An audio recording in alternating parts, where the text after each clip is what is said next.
ఉన్న బంగారాన్ని విడిపించి ఆ రోజు ఆన్లైన్ రేటుకే మేము కొంటాం. Sharma gold company.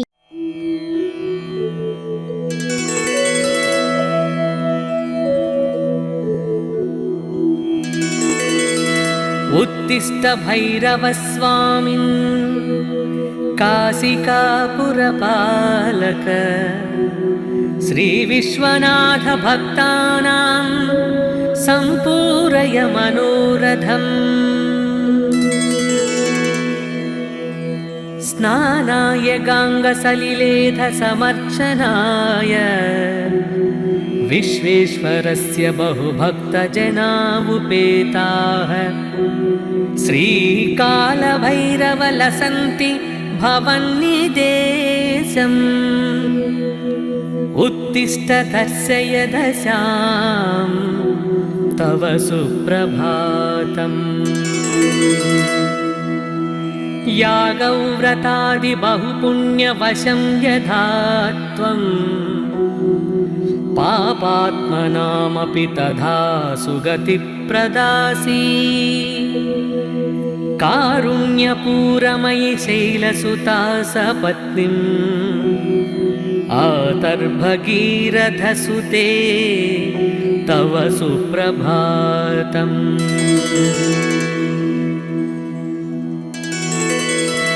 दुग्धप्रवाह कमनीय तरंगभंगी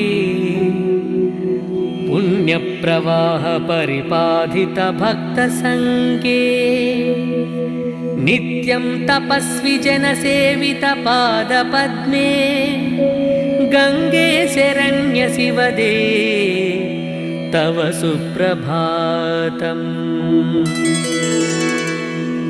वाराणसी स्थित गजानन दुण्ठिराज सम्प्रार्थितेष्ट फलदान समर्थमूर्ते उत्तिष्ठ विघ्न विरहाय भजामहे त्वां। श्री पार्वती तनय भोस्तव सुप्रभातम्। पूजास्पद प्रथममेव सुरेषु मध्ये सम्पूर्णे कुशल भक्त मनोरथानां। गीर्वाण वृंद परिपूजित पादपद्म संजायतां गणपते तव सुप्रभातम्। कात्यायनी प्रमथनाथ शरीरभागे भक्तालिगीतमुखरी कृतपादपद्मे ब्रह्मादिदेवगणवन्दित दिव्यशौर्ये श्रीविश्वनाथ दयिते तव सुप्रभातम्। प्रातः प्रसीद विमले कमलायताक्षी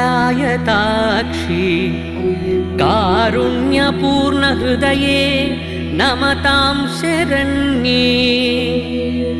निर्धूत पाप निचये सुरपूजिताङ्घ्रे श्री विश्वनाथ दयिते तव सुप्रभातम्।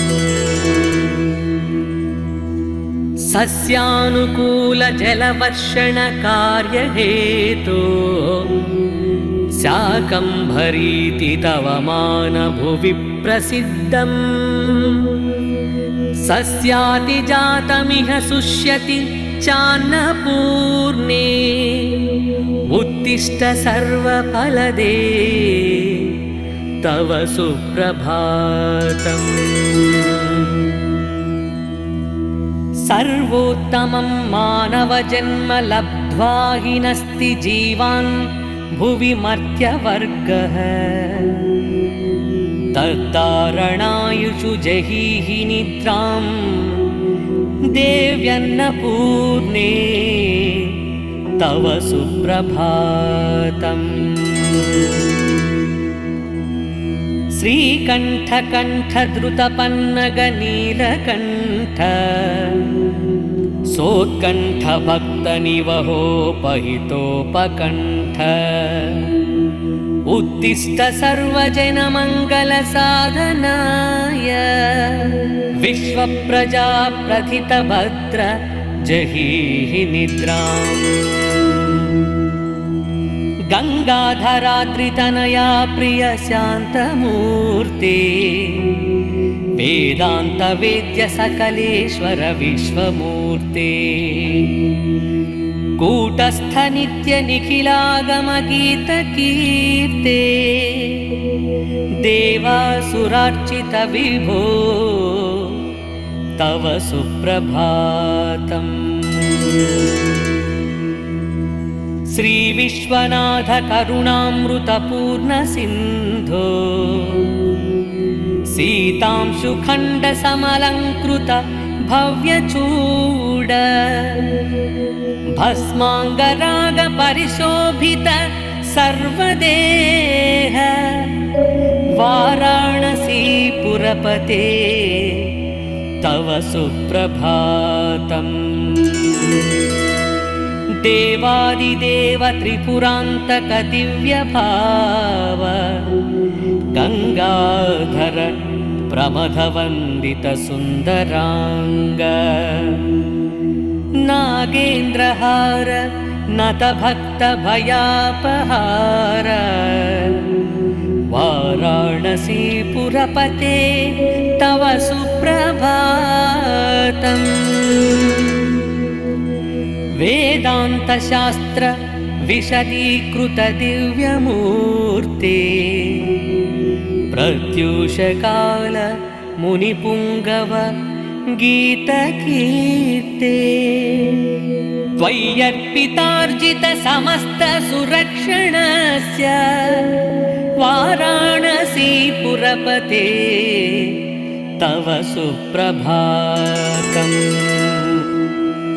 कैलासवास मुनिसेवित पादपद्मा गङ्गाजलौघ परिषिक्त जटाकलाप वाचामगोचर विभो जटिलत्रिनेत्र वाराणसीपुरपते तव सुप्रभातम्।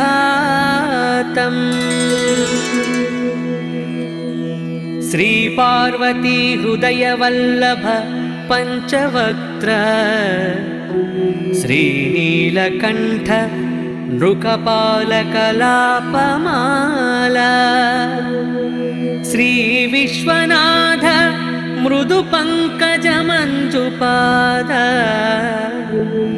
श्रीकाशिकापुरपते तव सुप्रभातम्। काशीत्रितापहरणी शिवसत्मभूता शर्मेश्वरी त्रिजगतां सुपुरीषु हृद्या विद्याकलासु नवकौशलदानशीला श्रीकाशिकापुरपते तव सुप्रभातम्। श्रीविश्वनाथ तव पादयुगं स्मरामि गङ्गामघापहरणीं शिरसा नमामि वाचन्तवैव यशसा नघभूषयामि वाराणसीपुरपते तव सुप्रभातम्। नारीनतेश्वरयुतं निजचारुरूपं स्त्रीगौरवं जगति वर्धयितुं तनोषि गङ्गां हि धारयसि मूर्ध्नि तथैव देव वाराणसीपुरपते तव सुप्रभातम्। त्वमेव माता च पिता त्वमेव त्वमेव बन्धुश्च सखा त्वमेव त्वमेव विद्या द्रविणं त्वमेव त्वमेव सर्वं मम देवदेव। ॐ मङ्गलं भगवान् शम्भो मङ्गलं वृषभध्वज मङ्गलं पार्वतीनाथ मङ्गलं भक्तवत्सल।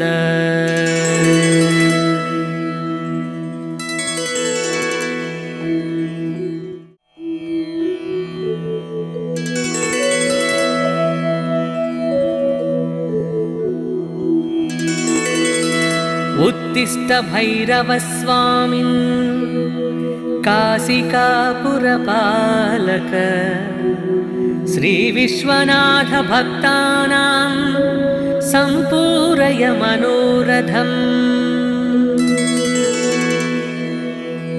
स्नानाय गाङ्गसलिलेध समर्चनाय विश्वेश्वरस्य बहुभक्तजनावुपेताः श्रीकालभैरवलसन्ति भवन्निदेशम्। उत्तिष्ठ दर्शय दशां तव सुप्रभातम्। यागव्रतादि बहुपुण्यवशं यथा त्वम् पापात्मनामपि तथा सुगतिप्रदासी। कारुण्यपूरमयि शैलसुता सपत्नीम् आतर्भगीरथसुते तव सुप्रभातम्।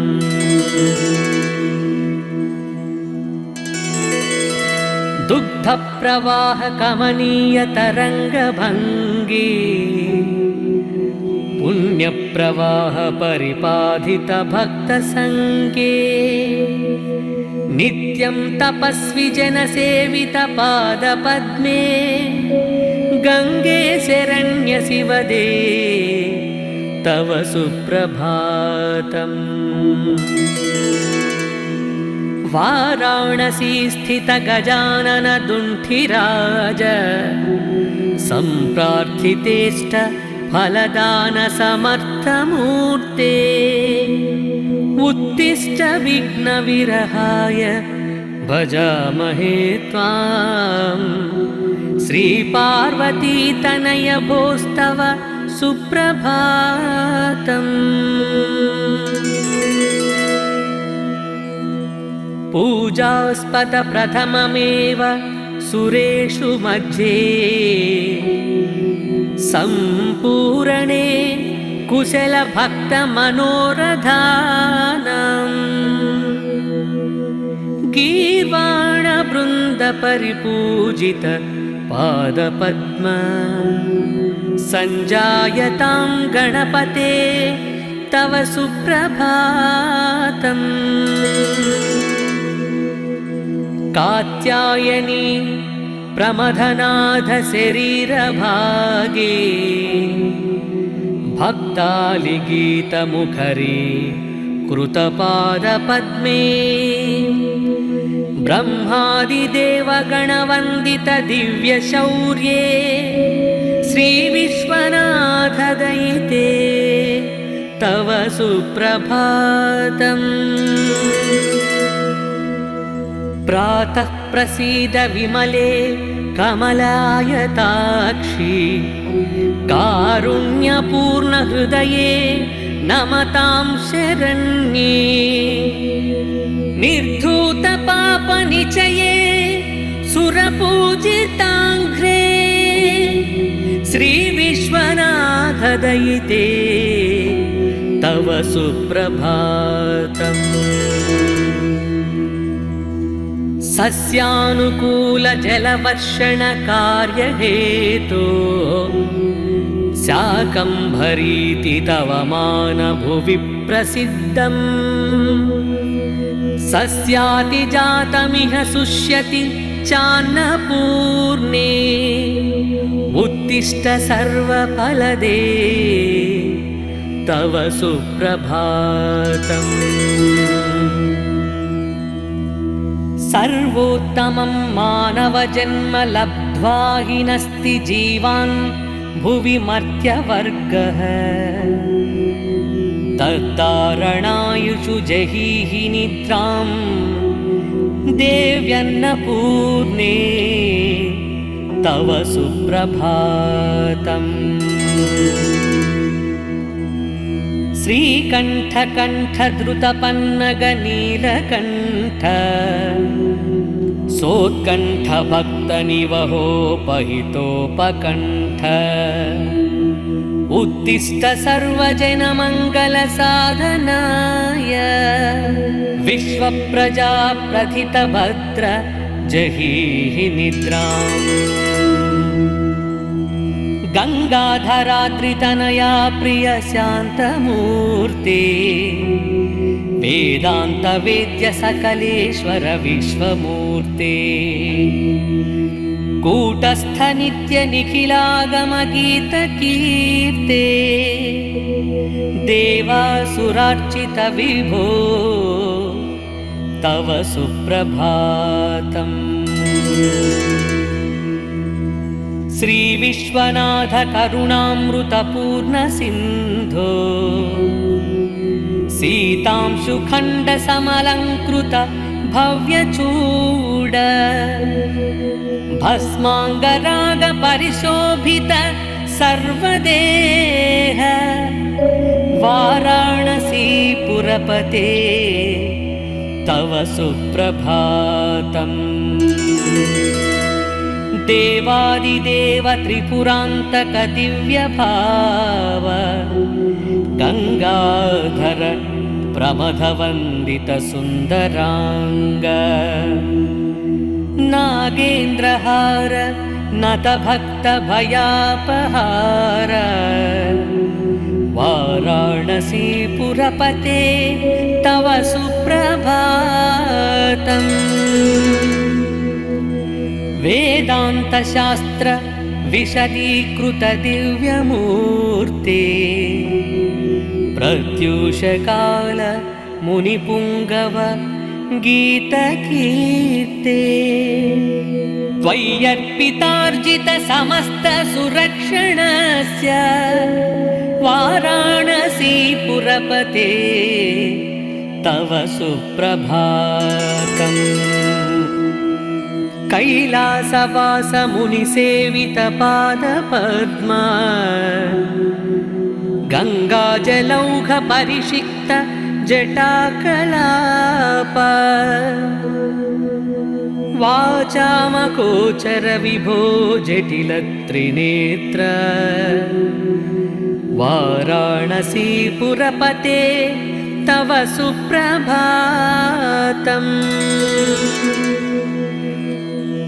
श्रीपार्वती हृदयवल्लभ पञ्चवक्त्र श्रीनीलकण्ठ नृकपालकलापमाला श्रीविश्वनाथ मृदुपङ्कजमञ्जुपाद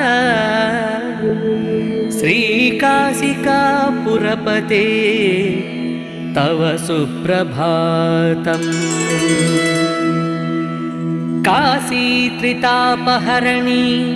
शिवसद्मभूता शर्मेश्वरी त्रिजगतां सुपुरीषु हृद्या विद्याकलासु नवकौशलदानशीला श्रीकाशिकापुरपते तव सुप्रभातम्।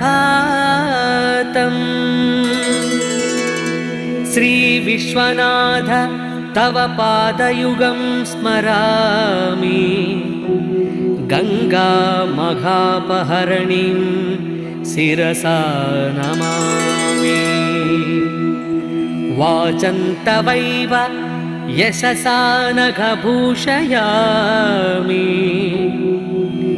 वाराणसीपुरपते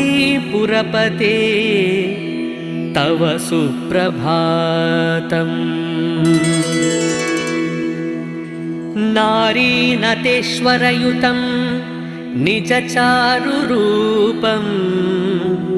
स्त्रीगौरवं जगति वर्धयितुं तनोषि।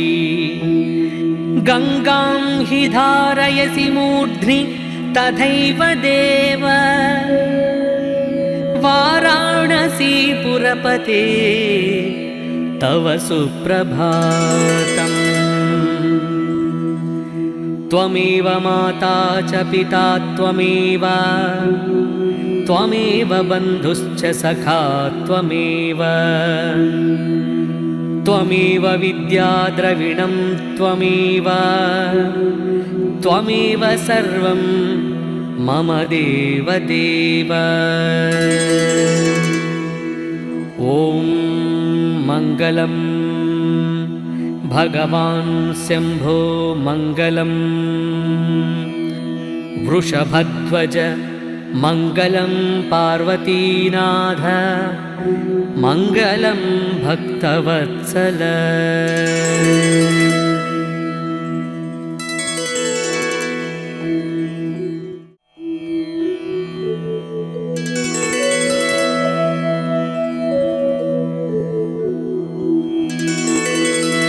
उत्तिष्ठ भैरवस्वामिन् काशिकापुरपालक श्रीविश्वनाथ भक्तानां सम्पूरय मनोरथम्। स्नानाय गाङ्गसलिलेध समर्चनाय विश्वेश्वरस्य बहुभक्तजनामुपेताः श्रीकालभैरवलसन्ति भवन्निदेशम्। उत्तिष्ठ दर्शय दशां तव सुप्रभातम्। यागव्रतादि बहुपुण्यवशं यथा त्वं पापात्मनामपि तथा सुगतिप्रदासि। कारुण्यपूरमयि शैलसुता सपत्नीम् आतर्भगीरथसुते तव सुप्रभातम्।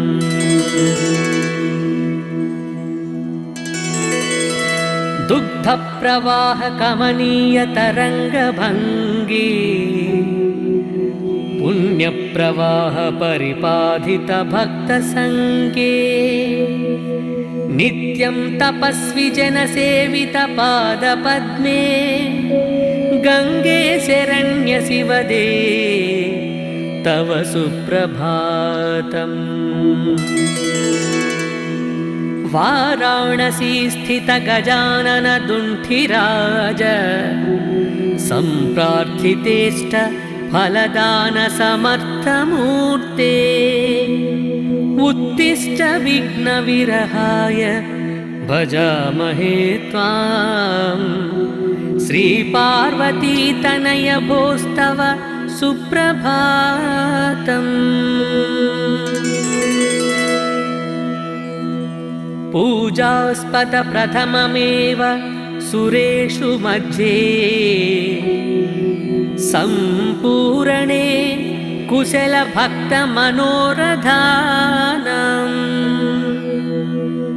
गीर्वाण वृन्द परिपूजित पादपद्म संजायतां गणपते तव सुप्रभातम्।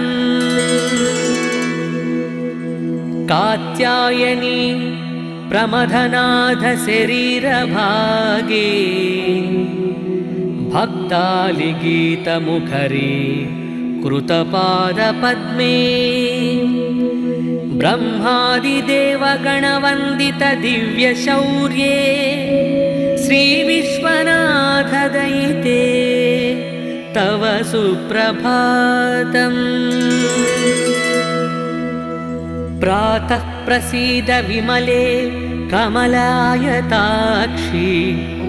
कारुण्यपूर्ण हृदये नमतां शरण्ये निर्धूतपापनिचये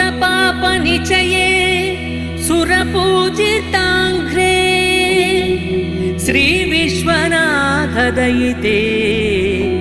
तव सुप्रभातम्। सस्यानुकूलजलवर्षणकार्यहेतो शाकम्भरीति तव मानभुवि प्रसिद्धम्। सस्यातिजातमिह शुष्यति चान्नपूर्णे उत्तिष्ठ सर्वफलदे तव सुप्रभातम्। सर्वोत्तमं मानवजन्म लब्ध्वा हि नस्ति जीवान् भुवि मर्त्यवर्गः। तद्धारणायुषु जहीहि निद्रां देव्यन्नपूर्णे तव सुप्रभातम्। श्रीकण्ठकण्ठद्रुतपन्नगनीलकण्ठ सोत्कण्ठभक्तनिवहोपहितोपकण्ठ उत्तिष्ठ सर्वजनमङ्गलसाधनाय विश्वप्रजाप्रथितभद्र जहीहि निद्राम्। गङ्गाधराद्रितनया प्रिय शान्तमूर्ते वेदान्तवेद्य सकलेश्वर विश्वमूर्ते कूटस्थ नित्य निखिलागमगीतकीर्ते देवासुरार्चित विभो तव सुप्रभातम्। श्रीविश्वनाथ करुणामृतपूर्ण सिन्धो सीतांशुखण्ड समलङ्कृत भव्यचूड भस्माङ्गराग परिशोभित सर्वदेह वाराणसीपुरपते तव सुप्रभातम्। देवादिदेव त्रिपुरान्तक दिव्यभाव गङ्गाधर प्रमथवन्दित सुन्दराङ्ग नागेन्द्रहार नतभक्तभयापहार वाराणसीपुरपते तव सुप्रभातम्। वेदान्तशास्त्र विशदीकृत दिव्यमूर्ते प्रत्यूषकाल मुनिपुङ्गव गीतकीर्ते त्वय्यर्पितार्जित समस्त सुरक्षणस्य वाराणसीपुरपते तव सुप्रभातम्। कैलासवास मुनिसेवित पादपद्म गङ्गाजलौघ परिषिक्त जटाकलाप वाचामगोचर विभो जटिल त्रिनेत्र वाराणसीपुरपते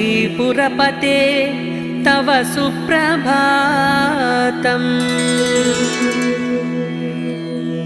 श्रीपार्वती हृदयवल्लभ पञ्चवक्त्र श्रीनीलकण्ठ नृकपालकलापमाला श्रीविश्वनाथ मृदुपङ्कजमञ्जुपाद श्रीकाशिकापुरपते तव सुप्रभातम्।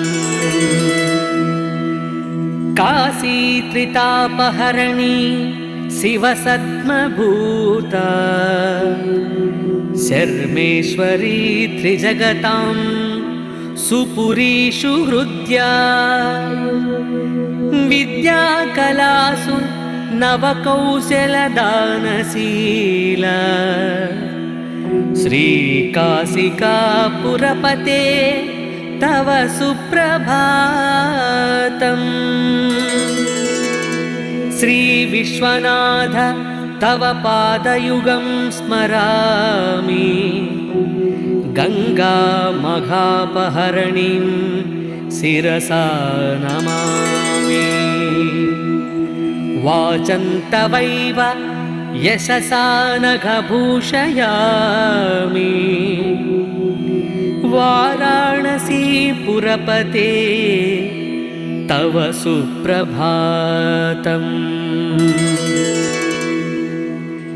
नारीनतेश्वरयुतं निजचारुरूपं स्त्रीगौरवं जगति वर्धयितुं तनोषि।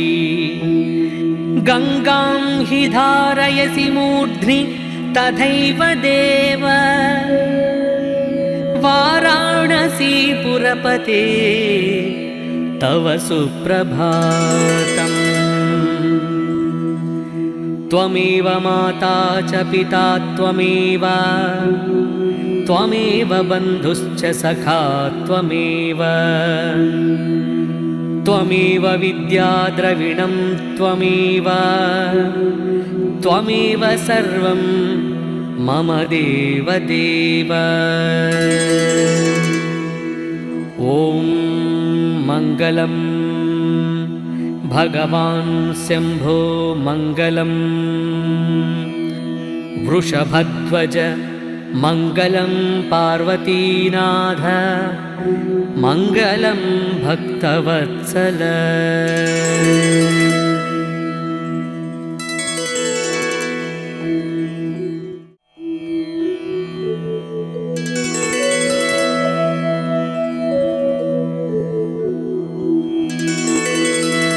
उत्तिष्ठ भैरवस्वामिन् काशिकापुरपालक श्रीविश्वनाथ भक्तानां सम्पूरय मनोरथम्। स्नानाय गाङ्गसलिलेध समर्चनाय विश्वेश्वरस्य बहुभक्तजना उपेताः श्रीकालभैरवलसन्ति भवन्निदेशम्। उत्तिष्ठ दर्शय दशां तव सुप्रभातम्। यागव्रतादि बहुपुण्यवशं यथा त्वं पापात्मनामपि तथा सुगति प्रदासी।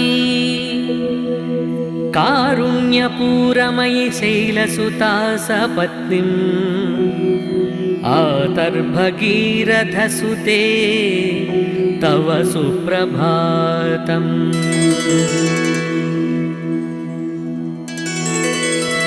दुग्धप्रवाह कमनीय तरङ्गभङ्गी पुण्यप्रवाह परिपाधित भक्तसङ्गे नित्यं तपस्वि जनसेवित पादपद्मे गङ्गे शरण्य शिवदे तव सुप्रभातम्। वाराणसी स्थित गजानन दुण्ठिराज सम्प्रार्थितेष्ट फलदान समर्थमूर्ते उत्तिष्ठ विघ्नविरहाय भजामहे त्वां श्रीपार्वती तनय भोस्तव सुप्रभातम्। पूजास्पद प्रथममेव सुरेषु मध्ये सम्पूरणे कुशल भक्त मनोरथानां गीर्वाण वृन्द परिपूजित पादपद्म संजायतां गणपते तव सुप्रभातम्। कात्यायनी प्रमथनाथ शरीरभागे भक्तालिगीतमुखरे कृतपादपद्मे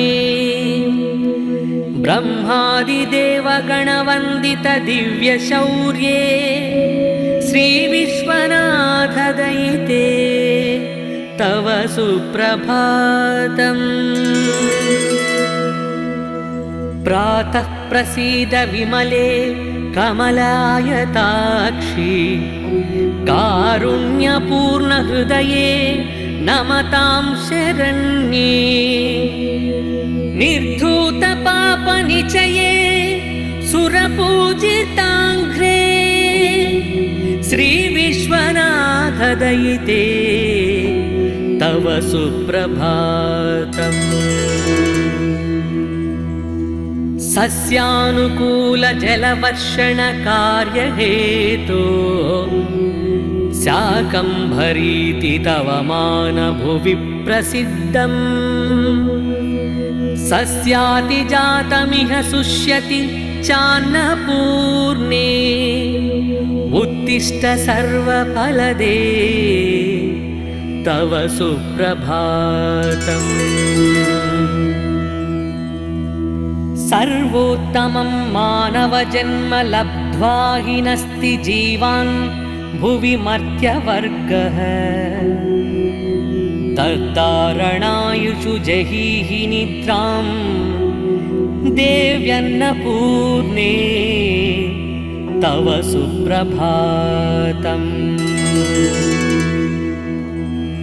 श्रीकण्ठकण्ठद्रुतपन्नगनीलकण्ठ सोत्कण्ठभक्तनिवहोपहितोपकण्ठ उत्तिष्ठ सर्वजनमङ्गलसाधनाय विश्वप्रजाप्रथितभद्र जहीहि निद्राम्।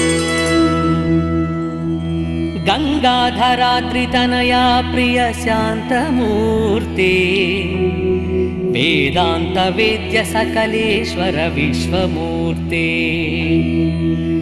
कूटस्थ नित्य निखिलागमगीतकीर्ते देवासुरार्चित विभो तव सुप्रभातम्।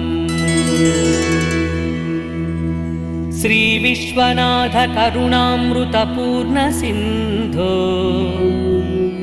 सीतांशुखण्ड समलङ्कृत भव्यचूड भस्माङ्गराग परिशोभित सर्वदेह वाराणसीपुरपते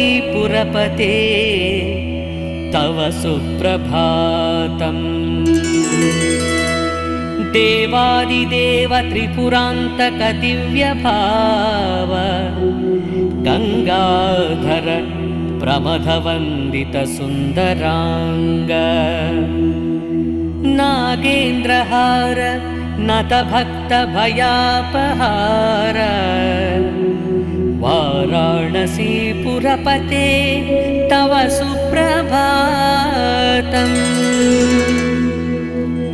वेदान्तशास्त्र विशदीकृत दिव्यमूर्ते प्रत्यूषकाल मुनिपुङ्गव गीतकीर्ते त्वय्यर्पितार्जित समस्त सुरक्षणस्य वाराणसीपुरपते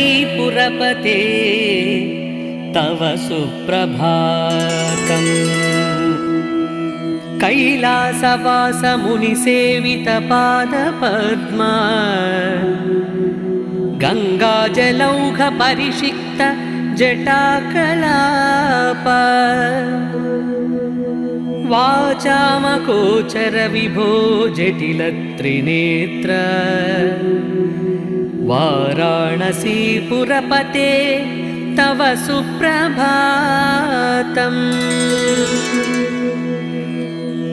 श्रीपार्वती हृदयवल्लभ पञ्चवक्त्र श्रीनीलकण्ठ నృకపాలకలాపమాలా శ్రీవిశ్వనాథ మృదు పంకజమంజుపాద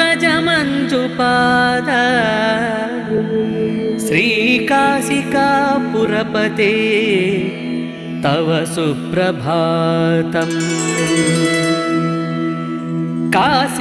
కాశీత్రితాపహరణి శివసత్మభూత శర్మేశ్వరీ త్రిజగతాం సుపురీషు హృద్యా విద్యాకళాసు నవకౌశలదానశీల